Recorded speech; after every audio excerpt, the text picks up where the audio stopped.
G'day guys and welcome back to Southern Cross Tech. I know it's been a couple of weeks, maybe even a month, since I originally uploaded the first video of me building the PC, but as you can see, it's now finished and running. It did take me a couple of days on and off working on this PC to get it up and running.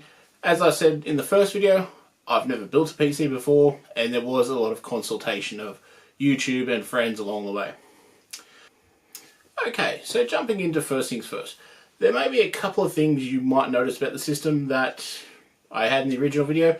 Things had to change slightly. First one being, I couldn't actually fit the RGB strip in there. Because it's a mid-tower case, and I chose to use one 40mm fans and a two 80mm rad, there wasn't actually any room to run the RGB strips along the interior top, or down the back, or even along the front of the case. So, for the moment, that has gone on the wayside, but it still looks pretty cool without it. I am looking at getting an RGB fan for the rear of the case, which should help light it up a little bit better. So starting at the beginning, I'd like to say Fractal Design cases. This is the first case that I've actually really played around with and actually had to build in instead of just fixing for a long time. And it's a really nice case to build in. Everything is well planned, there's holes, there's cable straps, you name it, it's there. The only thing I would like to see would be pre-installed standoffs, but that's not a big drama. The motherboard installation went reasonably well. I did have to consult with my brother regarding CPU installation because I watched a lot of videos. The one thing they don't tell you is when you push down the retention arm bracket, it is quite firm to push down. I was sort of sitting there thinking, wow, this is a $500 CPU and a $350 motherboard. If I break both these, I'm screwed. But I sort of got through it. It was a little bit firm to push down, but apparently that's okay because you don't want it coming loose. Makes sense. So I went ahead, did the RAM, put the M.2 card in, installed the motherboard, and I did put the I/O shield in first, although a lot of people on YouTube said it's an obvious thing, but a lot of people apparently do forget it. So did all that, that went well. Then I got around to installing the cooler. Really simple to install. The one thing was the H115i was a little bit thicker than I had thought. I did look at the measurements. When you look at something on paper and you think, yeah, that's not too bad. And when you actually put it in the case, you go, oh, wow, that's a lot thicker than I thought it was going to be. So I ended up having to put the radiator on the front of the case. So I went to put it in the top. It was going to block all the ports across the top. It was going to block me from plugging in my 8-pin cable and all my other connectors. It just would have been way too tight to get anything in up there. It probably could be done, but I chose to throw it in the front. So with that all installed, I went ahead, chucked in the power supply, 24-pin cable, and the 8-pin power for the motherboard, ran all the other cables, the SATA power, and the 8-pin for the graphics card. That all went well. The only problem I had though was, as I showed in my first video, I bought a cable mod kit of nice white sleeved cables. And I don't recommend buying a whole kit unless you're going to be showing off your cables, because all my cables run behind the motherboard and just tuck out nicely at the point of the port. The other thing I did make a mistake was the cable mods kit that I ordered was for an AXI series Corsair power supply, which apparently has different plugs to an AX series power supply. So the white 24-pin cable I couldn't use. All the other cables worked fine. That wasn't a problem. It's just that 24-pin cable I couldn't use. So I had to use a standard black Corsair one for that. But like as I said, I spent $150 on a cable kit, and the only cable you can see is the 8-pin one that's plugged into the graphics card. I should have just bought one cable and went from there. So power supply is great, runs fine. Fits perfectly, there's plenty of room in the back to hide all your excess cables down there. The next thing I went ahead and did was install the graphics card. Got that all installed. Now the one thing I'm not too sure of is, because it's a small case, I've got the radiator at the front, there's a very, very small clearance between the fans on the back of the radiator and the end of the graphics card. There will literally be maybe 2 credit cards worth of space between the end of those.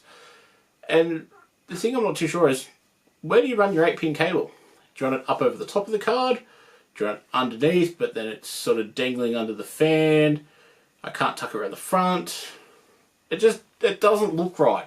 And I've played around with it a couple of different ways, and I can't seem to find the way it's supposed to look nice, but it works. It works well.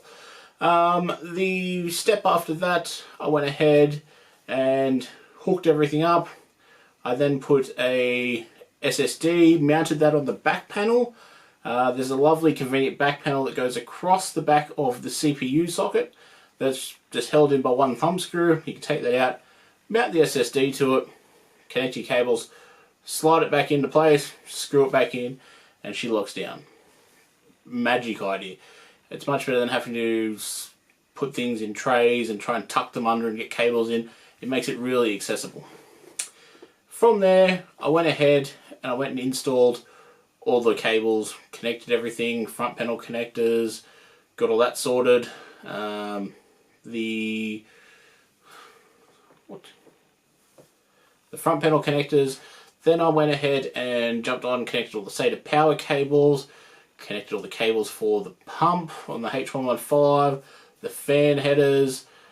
The one thing that I didn't really like about the ASRock board is the placing of the fan headers. They're literally all over the place. There's one at the top, there's one at the front, there's one right in the middle of the board, there's one right down the bottom. It's sort of just scattered around, and sometimes one cable won't make it somewhere, you have to use the extension and vice versa, but I made it work. It got there in the end. So that all got up and running, and then it came the time to hit the button, see if everything worked. And with my anticipation, standing there thinking, holy shit, I hope I don't get magic smoke coming out of this thing, it started. It posted. Hurrah!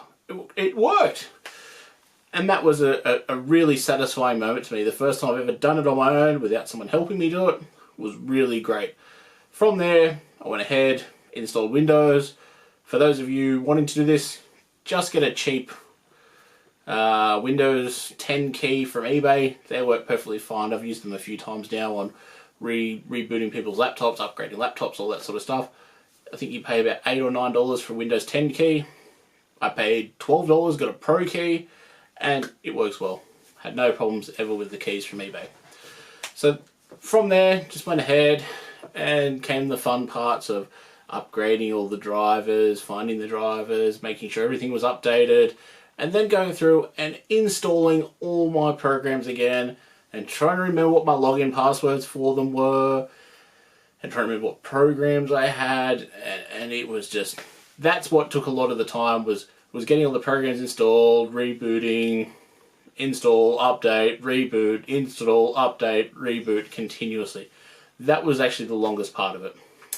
Then downloading all my Steam games back into my computer, and from there it was just small increments. There's still a few things that I haven't got installed on the PC. Still haven't got my Capture OBS software installed. I haven't had to use it yet, so I've sort of avoided doing that. But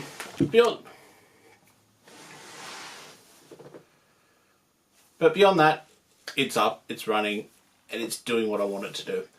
This will actually be the first video for the channel that I've edited on this, but I have run some benchmarks on it. It runs well. I've got everything sitting on a balanced fan setting, and those ML fans from Corsair are great. They are super silent, and when you get up and going, they're still not that loud. The mesh on the top of the Fractal Design Meshify C, the removable dust filter, which I'll show you guys here, this thing actually causes a bit of turbulence noise. When you take this off, it quietens down a bit, but when you put it back on, it tends to get a bit of a whistle happening. And it's just one of those things that the fans only ramp up when you're rendering out or gaming, and you get used to it. Wear a headset, don't ever notice it. But that's the PC. It's finished, it's done. I sold my laptop off. Some guy came down, picked that up. He was really happy with the specs and the levels. It helped pay for some of this. The other things I've been doing to help offset the cost of this, because I think all up it's about $3,000 worth of stuff. So it's not a cheap computer, but it's a computer that's going to last me for years to come, and I can slowly upgrade. The 8700K, I still haven't overclocked, but I haven't had to do much CPU intensive stuff yet, so that will be coming. I will get around to that, but like I said, it works. It does what I need it to do. To offset my income, I have been flipping a lot of stuff at the auctions. I might have told you guys about this before. Buying electronics from different auctions. Like, I bought a few things from a water damage auction. So it was a retailer, one of your big brand retailers, that had a pallet load of stock. They got some slight water damage. They claimed it on insurance. The insurance company paid them the cost of the pallet, and then they auctioned off all the goods. So I was buying things like HTC U11s, brand new, sealed in the box for $200. I was flipping them for $500. It's a perfect profit. Everything I've got from there has worked. It's been great.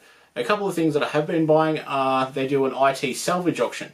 So people that buy gaming computers from your big brand retailers that have no idea what they're doing will take them back, say it's not working, they'll get them a new model, and they just essentially throw them to the auction center and auction them off. I did flip a Lenovo Y700 desktop recently. It said it had a faulty hard drive. I pulled the hard drive out, and half of the I/O board was actually missing out of the back of the hard drive. That was obviously why it wasn't working. Put a new hard drive in, $35 later for a 1TB hard drive, and sold it, doubled my money. Simple fix, easy money. And that's what I've been doing to offset my purchasing of goods for this channel, and it's a good thing to sort of keep you thinking and keep you active. I will be touching on this more in my next video, where I go through and show you what I do with these computers when I get them, and how I prep them up for sale. But for today, that's all. Thank you guys for watching. It's been great to see you all. Drop a like rating. I'll see you in the next one.